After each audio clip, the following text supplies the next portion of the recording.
So there's a whole bunch of new information in this lesson, and I can't wait to get started. But as per usual, let's start off with our fun fact for the day. And today it is that according to the ACS Distance Education Foundation, 90% of global senior executives and project management experts say good project management is key to delivering successful results and also gaining our competitive edge. Now, I'm sure a few of you remember that in Lesson 2, we did discuss a bit about competitive edge and its value to both the customer as well as your company. So that is something you always want to keep in mind when planning as well as executing your projects.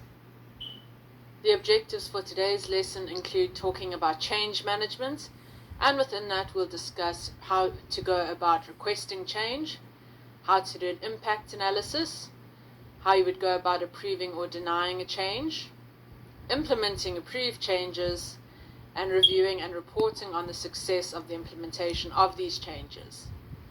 The next thing we're going to discuss is risk management, and within this very large topic we are going to discuss identifying different risks, the different risk categories, analyzing and responding to risks, and this is just the basics, at least around risk management. This is a huge area which we will be discussing in a lot more detail throughout modules 2, 3, and 4. But let's get started on today's lesson. We're going to be starting off with change management. As most things in project management, there's a very simple process to follow when conducting change. First on our list is that you will go ahead and request the change. Second, you'll run an impact analysis. Third, you will approve or deny the change. Fourth, you will implement the change once it's been approved.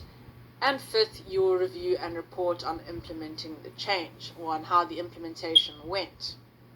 Still to come in this lesson, I'm going to show you how to do a change request form as well. So that's something exciting to look forward to. Let's go through this step by step. Starting off, you would need to request a change. Now, when requesting a change, you would want to make alterations to proposed project tasks or even add on additional tasks to your project.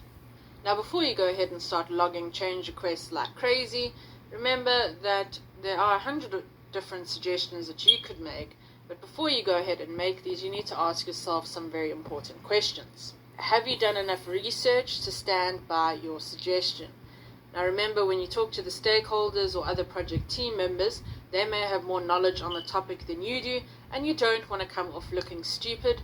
So always make sure you know exactly what you're talking about and you have statistics and other things to back up your suggestion.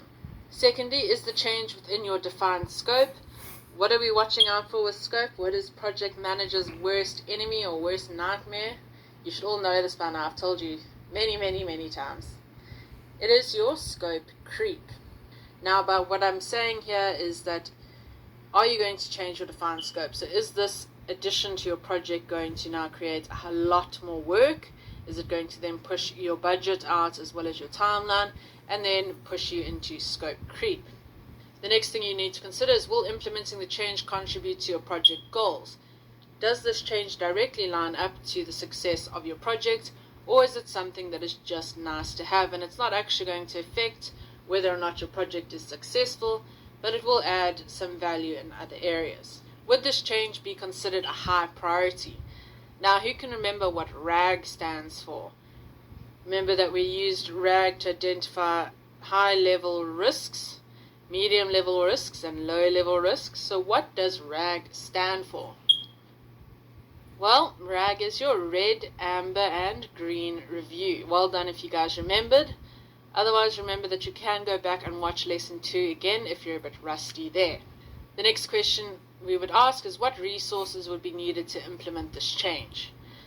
Now remember that resources can be equipment, they can be people, it can be really anything that you need in order to accomplish a task. Is there room in your project for other resources to be moved around in order to make this change